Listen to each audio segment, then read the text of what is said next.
Hello children, today I will start with the story A Horse and Two Goats. It is written by R.K. Narayan, who was a leading author of early Indian writing in English. He is best remembered for his stories set in the fictional South Indian town of Malgudi. His stories mostly deal with the everyday lives of ordinary people. There is both humor and compassion in his stories. A Horse and Two Goats is a sensitive story, but at the same time, it is amusing also. The story is set in a small village called Kritham in South India. In the story, an English speaking American meets an ignorant and poor South Indian villager who speaks only Tamil. Both start a conversation, but they are not able to understand each other. The American is confused as to what Muni is talking about. At the same time, Muni is equally baffled at the American's strange words. The American is interested in the statue of the horse and wants to buy it. But Muni misunderstands him and thinks that he wants to buy his two goats. Now we come to the themes of the story. There are certain important themes. The main themes are the theme of cultural clash between the East and the West, the theme of poverty and wealth, the theme of knowledge and ignorance. Muni is a typical Indian native. He is poor, uneducated, and lives in a village.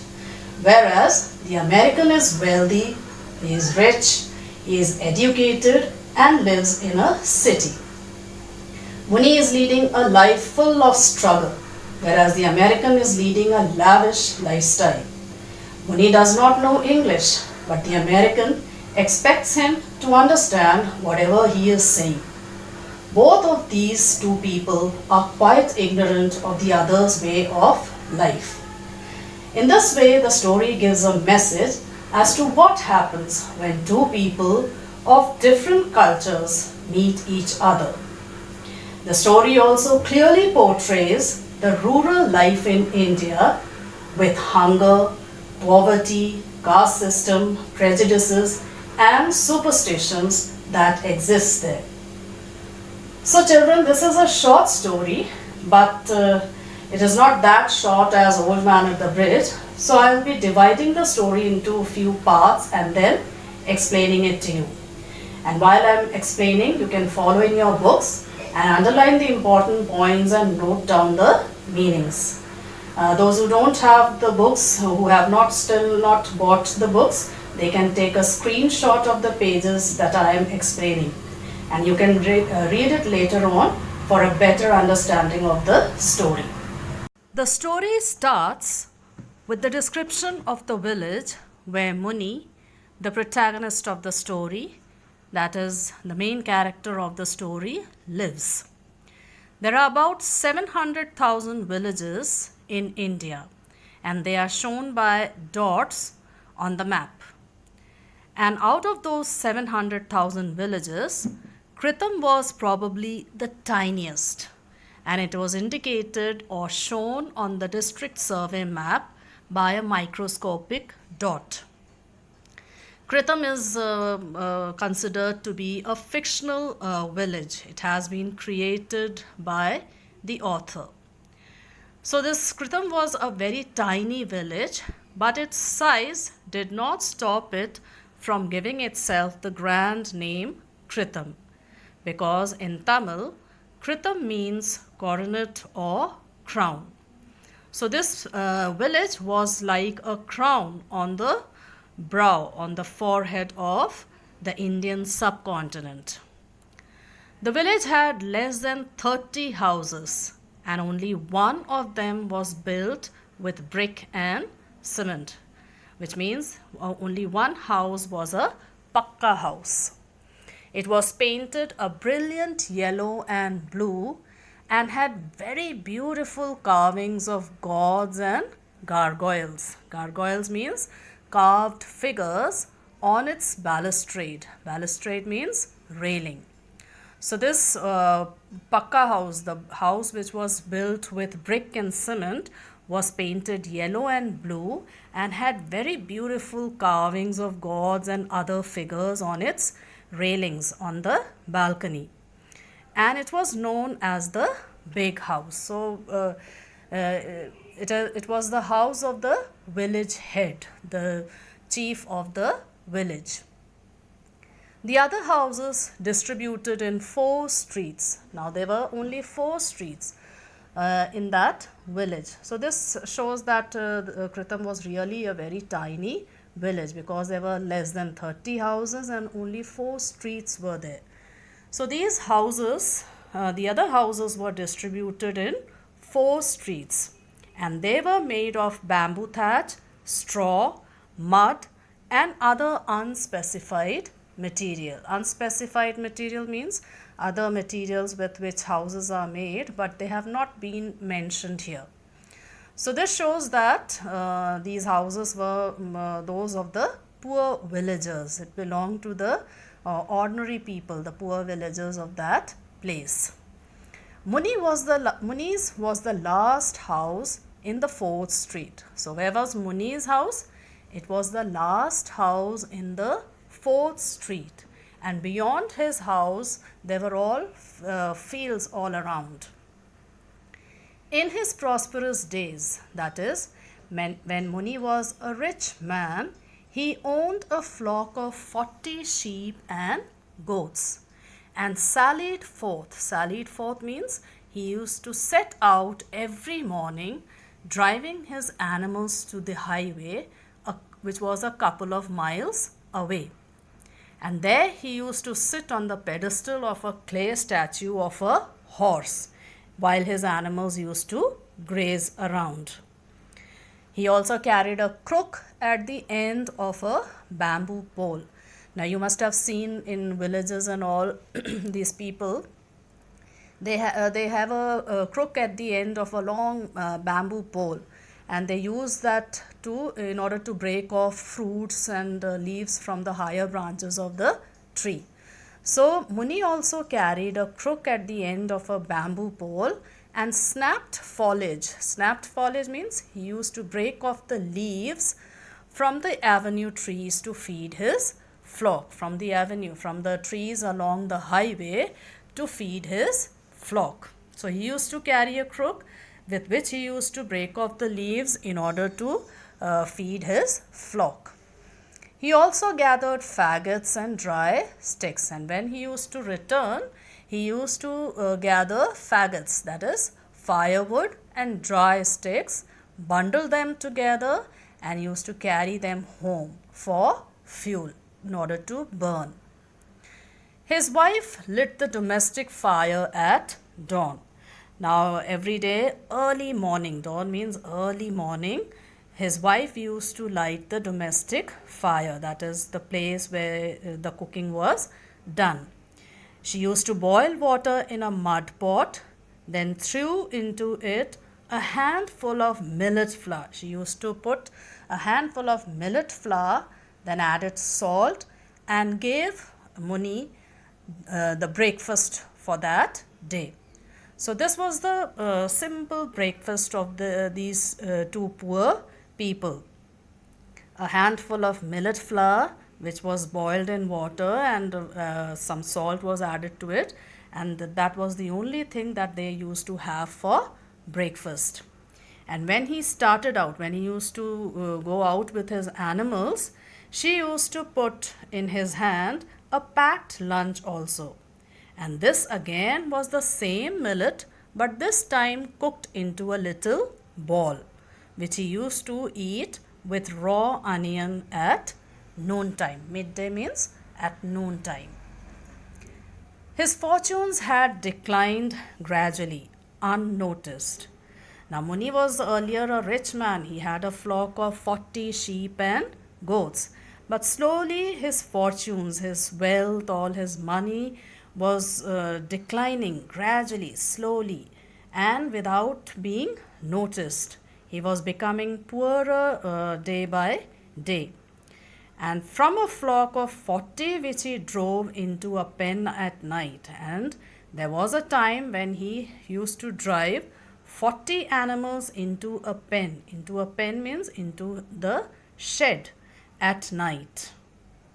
But out of those 40 animals, now Muni had only 2 goats left, which were tethered to the trunk of a drumstick tree. Tethered means tied with rope. So Muni used to tie up his 2 goats to the trunk of a drumstick tree which grew in front of his hut, and from which occasionally Muni could shake down drumsticks. He used to shake the tree and make the drumsticks. The drumsticks are long green vegetables. So he used to shake the tree and make the drumsticks fall. And that morning he got 6 drumsticks. He carried them in with a sense of triumph. Sense of triumph means victory. So he carried those drumsticks to his wife as if he had achieved something great. Although no one could say precisely who owned the tree, it was his because he lived in its shadow. Nobody knew exactly who owned the tree, but Muni used to think that it belonged to him because he was living in its shade. So when his wife saw the drumsticks, she said to Muni that if he was satisfied with the drumstick leaves alone, then she could boil some leaves and salt them for him. But Muni said, I am tired of eating those leaves. So he said that he was tired of. Tired of means he was fed up of eating those leaves. And now he had a craving to chew the drumstick. Craving means a desire to chew the drumstick out of sauce, out of gravy. He wanted the drumsticks to be cooked in gravy and he wanted to chew the drumsticks. He was fed up of eating the leaves all the time. Then his wife just taunts him and says that he had only 4 teeth in his jaw and his cravings, his desires were for big things. But then she agrees and says that she will get everything ready. She will make the drumsticks for him, but he will have to get all the stuff for the sauce and then she will prepare it. Because she says that maybe next year he may not be alive to ask for anything. This was just a taunt. So she tells Muni to get her all the stuff, all the materials required, all the ingredients required for making the drumstick gravy, including a measure of rice or millet. And I will satisfy your unholy craving. And she will prepare the drumsticks in order to satisfy his unholy craving. Unholy craving, why? Because it was his desire to have drumsticks. They were very poor people and they used to have simple food. They could not afford to have gravy, sauce and all. So it was an unholy craving. Why?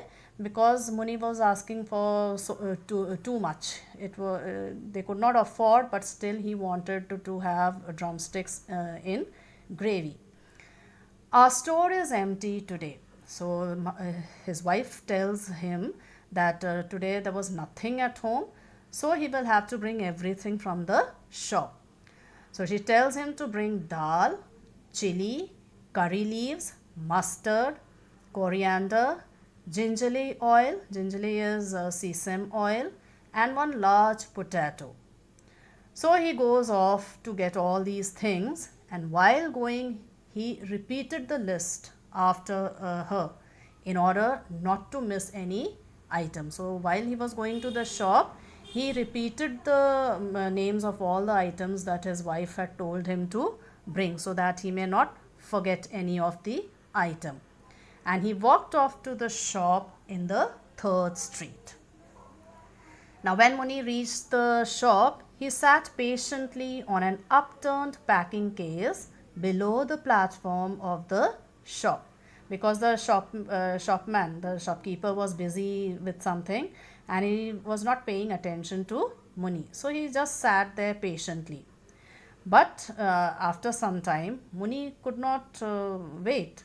So he just tried to attract the attention of the shopkeeper by clearing his throat, coughing, and sneezing until the shopman could not stand it anymore. So Muni started clearing his throat, coughing, and sneezing, making all these noises just to attract the attention of the shopkeeper. And finally, the shopkeeper couldn't stand it anymore. He couldn't tolerate it anymore and shouted and asked Muni, "What ails you? What troubles you?"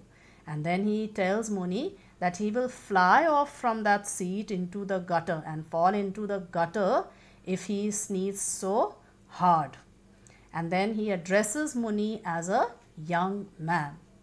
Muni laughed inordinately. Inordinately means a lot. He just continued laughing. He laughed a lot in order to please the shopman at being called a young man. So he was just trying to please the shopkeeper and show that he did not feel bad that the shopkeeper had shouted at him. This completely won the shopman over. So the way Muni was laughing pleased the shopkeeper, and he liked his sense of humor to be appreciated. He liked that Muni was not hurt by his shouting. In fact, Muni appreciated his sense of humor. By thus humoring the shopman, that is, by thus pleasing the shopkeeper in this way, Muni could always ask for one or two items, and he used to promise to pay later on. He never had money.